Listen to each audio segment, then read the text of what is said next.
বন্ধুসকল আজিৰ যিটো ড্ৰয়িং চাই আছে এই ড্ৰয়িংটো হৈছে আপোনাৰ 1350 স্কয়াৰ ফিটৰ ঘৰ হয় আৰু এই 1350 স্কয়াৰ ফিটৰ ঘৰখন আপোনালোকে কিমান লাখ টকাৰ ভিতৰত আপোনালোকে বনাই কমপ্লিট কৰিব পাৰিব আজি আপোনালোকক ফুল ডিটেইলছত মই আপোনালোকক জনাই দিম আজিৰ ভিডিঅ'টো ইমান দীঘল নকৰো আপোনালোকক একদম শৰ্টকাটকে বুজাই দিবলৈ মই চেষ্টা কৰিম যাতে আপোনালোকে ধুনীয়াকৈ বুজি পায় এনেকুৱা সিস্টেমত মই বুজাই দিম কম সময়ৰ ভিতৰত ডাইৰেক্ট কথা ঘূৰাই পকাই নাথাকো ডাইৰেক্ট কৈ দিম আপোনালোকক কিমান লাখ টকাৰ ভিতৰত আপোনালোকে এই ঘৰখন বনাই কমপ্লিট কৰিব পাৰিব ফাৰ্ষ্টত মই এই ঘৰখনত মই ডিটেইলছটো কৈ লম তাৰ পিছত আপোনালোকক কৈছো যে কিমান লাখ টকাৰ ভিতৰত এই ঘৰখন কমপ্লিট কৰিব পাৰিব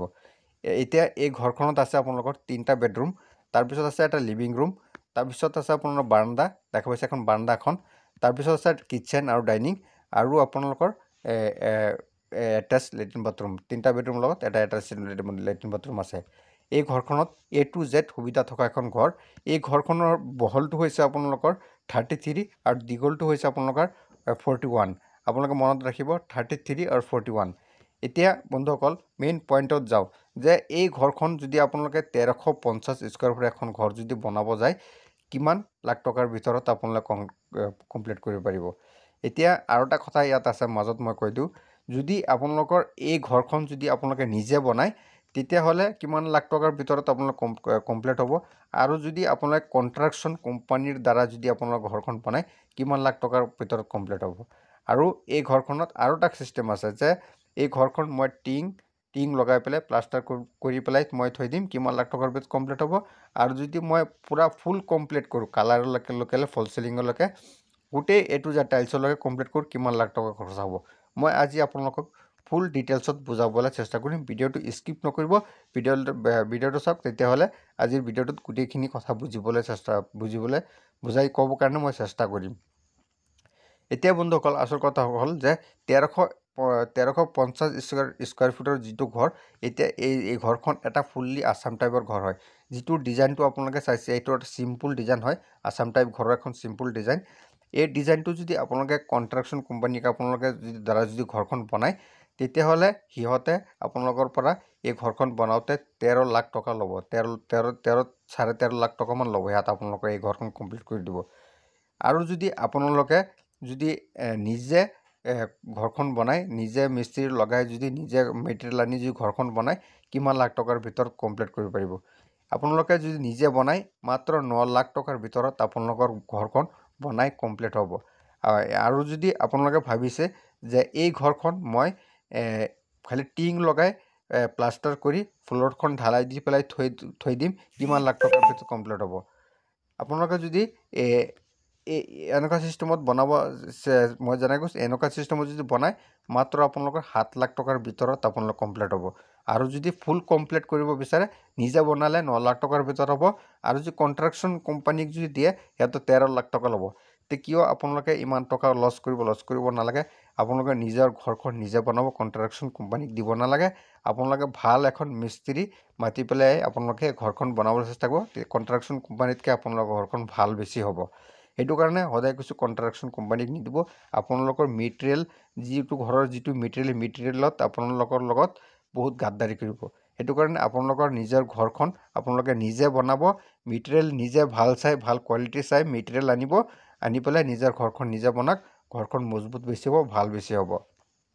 আৰু বন্ধুসকল আৰু এখন কথা কৈছো যে আপোনালোকে ঘৰ বনালে হদাই এনেকে 3D ড্ৰয়িং বনাই আপোনালোকৰ ঘৰখন বনাবলৈ চেষ্টা কৰিব 3D ড্ৰয়িং বনাই ঘৰখন বনালে কি সুবিধা এটা হয় মই আপোনালোকক মোৰ প্ৰত্যেক ভিডিঅ'ত মই আপোনালোকক কৈ থাকো যে 3D ড্ৰয়িং বনাই আপোনালোকৰ ঘৰখন বনাব কিয় কওঁ যে এনেকে 3D ড্ৰয়িং বনাই যদি আপোনালোকৰ ঘৰখন বনাই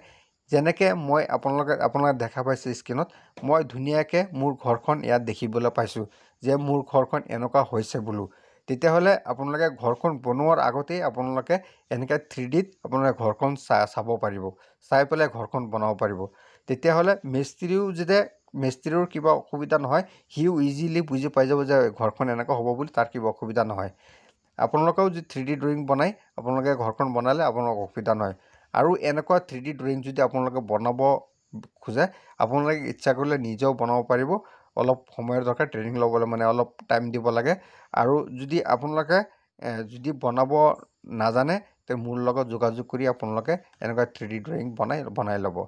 আৰু এই ঘৰখন যিটো ঘৰ এইটো এটা একদম মই আগতে কৈছোঁ এটা আছাম টাইপ এটা ঘৰ একদম ধুনীয়া চিম্পুল এখন ঘৰ মোৰ থাম্বনেইলত আপোনাৰ ডিজাইনটো দেখা পাইছে ইমান ধুনীয়া ডিজাইন আপোনালোকে ইমান ধুনীয়া এটা চিম্পুল এই ঘৰখন বনালে বহুত ধুনীয়া চিম্পুল ডিজাইন মোৰ বহুত পচন্দ হৈছে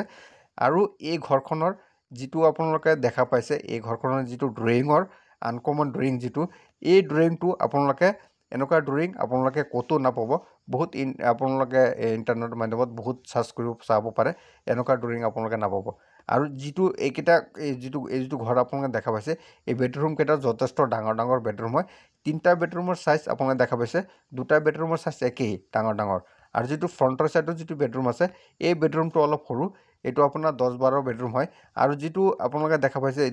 ফাৰ্ষ্ট বেডৰুম 10-12 বেডৰুমৰ লগত যিটো বেডৰুম আছে এই বেডৰুমটো 12x16 আৰু দুটা বেডৰুমৰ চাইজ একেই আৰু দেখা পাইছে এফালে আপোনাৰ লেট্ৰিন বাথৰুম 6x12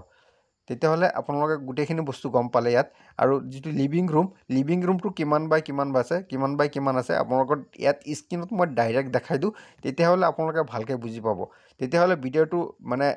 শ্বৰ্টকাটকৈ মই ক'বলৈ চেষ্টা কৰিম ভিডিঅ'টো বহুত দীঘল হৈ যায় সেইটো কাৰণে অলপ অসুবিধা হয় আপোনালোকক বুজাব দীঘল ভিডিঅ' মানুহে চাবলৈ টান পায় সেইটো কাৰণে মই আপোনালোকক শ্বৰ্টকাটকৈ ক'ব বিচাৰি আছোঁ এতিয়া ভিডিঅ'টো দেৰি নকৰি বলক ইয়াৰ 2D মডেল গৈ পেলাই আপোনালোকক মই জনাই আছোঁ যে ইয়াৰ জোখমাপখিনি মই আহি গ'ল বন্ধুসকল এইটো হ'ল 2D মডেল মই ডাইৰেক্ট কৈ দিম কিমান বাই কিমান আছে পটককৈ কৈ দিম তেতিয়াহ'লে আপোনালোক বেডৰুমকেইটাৰ চাইজটো মই আগতে কৈ দিয়া হৈছে এতিয়া মই ফাৰ্ষ্ট জাষ্ট লিভিং ৰুমৰকেইটা কৈ দিম তেতিয়া গম পাই যাব লিভিং ৰুমটো কিমান বাই কিমান আছে বস্তুটো চাইড কৰিব লাগে লিভিং ৰুমটো বহলটো আছে 15 ফুট ইয়াত দেখা পাই ডাইৰেক্ট 15 ফুট আৰু মই আগতে কৈছোঁ এই ঘৰখনৰ দীঘলটো হৈছে আপোনালোকৰ 41 আছে আৰু পথলিয়াটো আছে আপোনাৰ হেৰি 33 আৰু এইটো হ'ল 22 ফুট আছে আপোনালোকৰ মই আপোনালোকক ধুনীয়াকৈ দেখাই দিছোঁ নহয় 21 ফুট 10 ইঞ্চি আছে এইটো হ'ল 21 ফুট 10 ইঞ্চি মানে পাক্কা 21 ফুট আছে এইটো 21 ফুট আছে তেতিয়াহ'লে আপোনালোকে গমেই পালে এইখিনি বস্তু গম পালে পিছত কিটচেনৰ চাইজকেইটা কোৱা নাছিলোঁ কিটচেনৰ চাইজটো মই এবাৰ কৈ দিছোঁ আপোনালোকক কিটচেনৰ চাইজ